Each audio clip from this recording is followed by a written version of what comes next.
1. Sebelumnya dengan Bapak siapa? Dengan Bapak Marno. 2.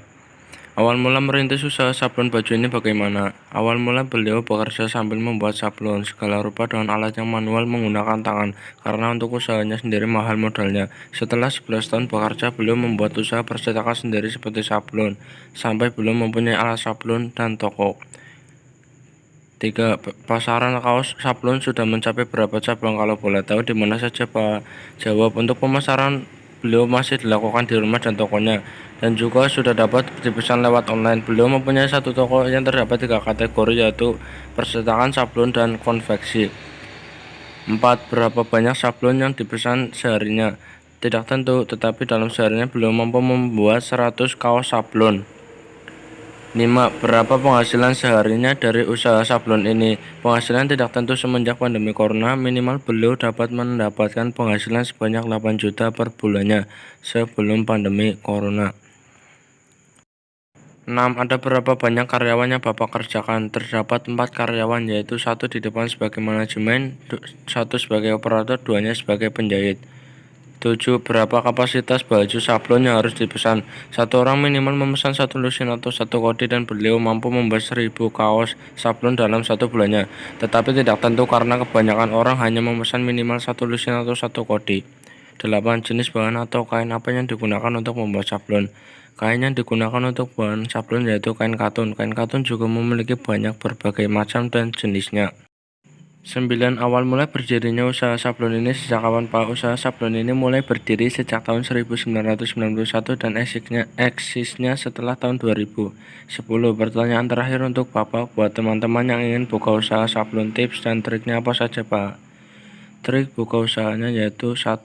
Senang, karena beliau senang dengan pekerjaannya, yaitu usaha konveksi sablon, karena dapat menumbuhkan kreativitas. Dan yang kedua, telaten atau tekun. Pak, proses pembuatannya itu alat-alat itu apa saja? Nah, ini salah satu.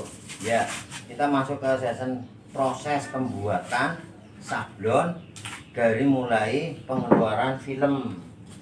Nah, kalian semua tahu kan bahwa komputer bisa untuk membuat desain grafis. Salah satunya adalah ini.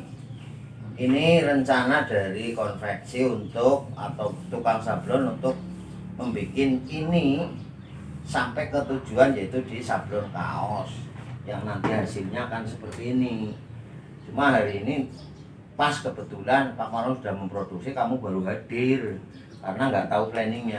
Dari ini keluar, kemudian nanti dipindahkan ke cetakan ini. Ini namanya screen. Nah, ini ada beberapa proses yang harus dilalui. Salah satunya adalah kita akan memakai obat afdruk dengan bermacam-macam ini ya. Ini bermacam-macam merek, jenisnya sama, prosesnya sama. Ada satu obat ini nanti dicampur dengan larutan, kemudian jadinya seperti ini, agak kekuningan, cair, bentuk cair, terus diletakkan di sini, nanti diratakan dengan mika atau penggaris. Kemudian setelah diratakan dengan mika, pengering pakai ini bisa dibilang hot gun, pemanas, atau pakai kipas angin bisa, atau pakai hair dryer bisa.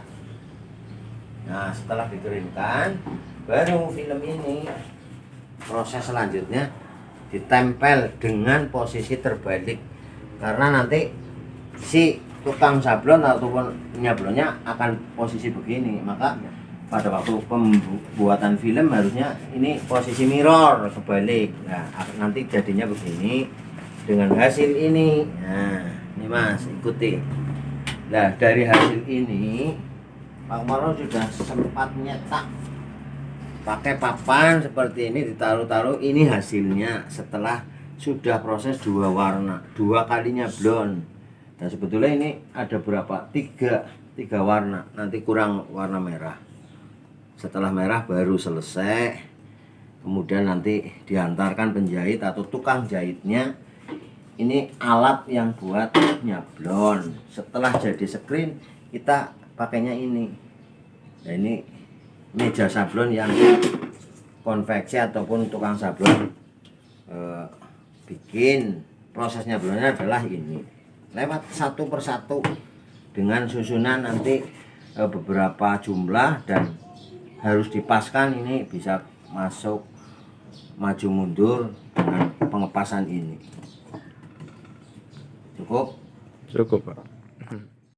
Sekian, terima kasih. Wassalamualaikum warahmatullahi wabarakatuh.